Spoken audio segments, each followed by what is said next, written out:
karma says, whatever you do, it's a seed. And that seed will grow and that seed will blossom. And whatever the fruit of that tree is, you want love, caring, sharing, compassion, tenderness. Plant those seeds. Whatever seeds you plant, they're gonna bear that fruit. Sometimes the fruit that we're getting now is because of seeds that we planted in a past life.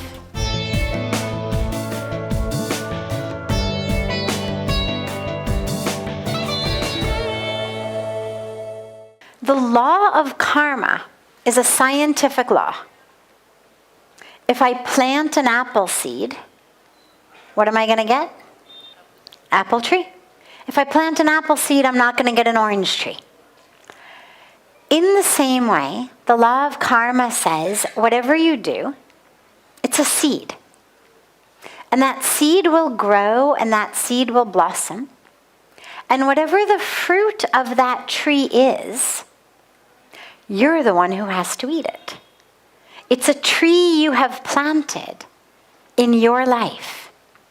And so whatever it bears fruit, that's what you have in your life. So you want to have apples? Plant apple seeds. You want oranges? Plant orange seeds. Means you want love, caring, sharing, compassion, tenderness. Plant those seeds. Whatever seeds you plant, they're going to bear that fruit.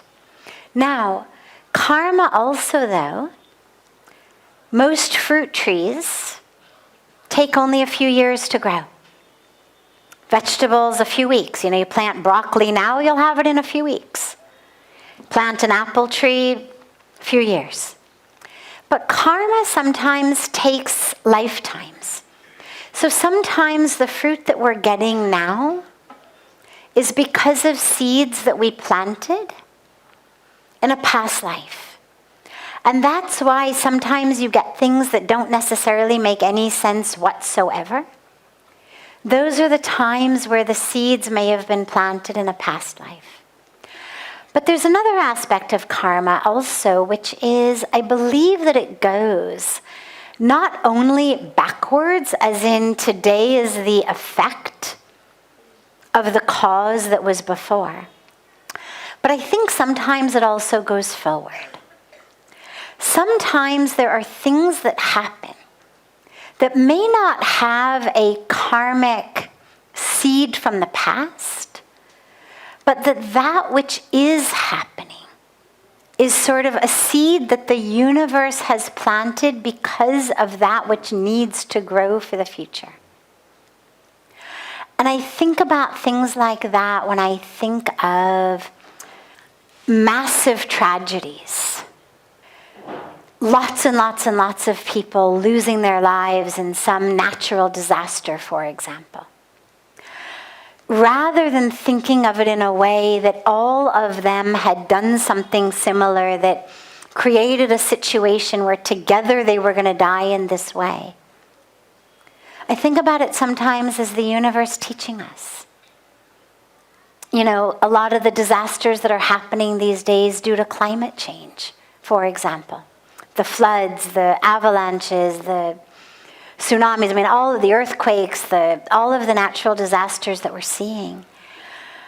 I don't necessarily believe that all of those who are losing their lives due to it are losing their life because of something collectively that they might have done, but rather that on some kind of soul cosmic level, their souls agreed to come together to teach the rest of us a lesson. And that only when you lose lots and lots of people at once does it become front page news and a big thing, and then people sit up and pay attention. So most of the time, almost all of the time you think about karma, it's something from the past. But just to give you the fullness of how I think about it, I think every once in a while, there's something that doesn't necessarily have an explanation in the past, but the explanation rather is in the future. And that today is the seed for that future. But yeah, so it's neither about good or bad, interestingly. It's not about rewards and punishments. It's simply about you getting those fruits of what you've planted. But the last and very interesting and important piece is that unlike other natural laws that are just laws of the universe, this one actually has your best interest at heart. Ultimately, the end goal of the law of karma is that you should recognize the truth of who you are. That's the goal. The goal of gravity, right? Gravitational pull just brings us together magnetically. That's the goal. But the goal of the law of karma is actually not about just some magnetic pull. But the goal of karma is that you recognize who you are, that you wake up, that you have an experience of knowing who you are as the divine. And so we go through this karmic journey, planting seeds, getting fruits, doing actions, having consequences, until we finally learn, as Krishna explains so beautifully in the Bhagavad Gita, that we are not actually the ones who are doing. We're not the role. We are the one playing the role. We are the instrument in God's hands. And this is a cosmic drama. And in this particular nanosecond moment, intersection of time and space, your role in this karmic, cosmic drama is this. But that isn't really who you are. Like a good actor, even just during a few decades of a career, plays hundreds of roles.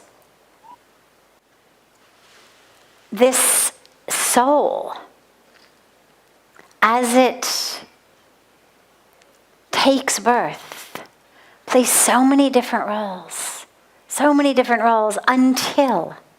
until we finally wake up and realize, oh my God, I'm not the role.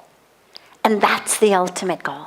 So rather than thinking about getting good karma rather than bad karma, ultimately it's all something you're going to have to eat.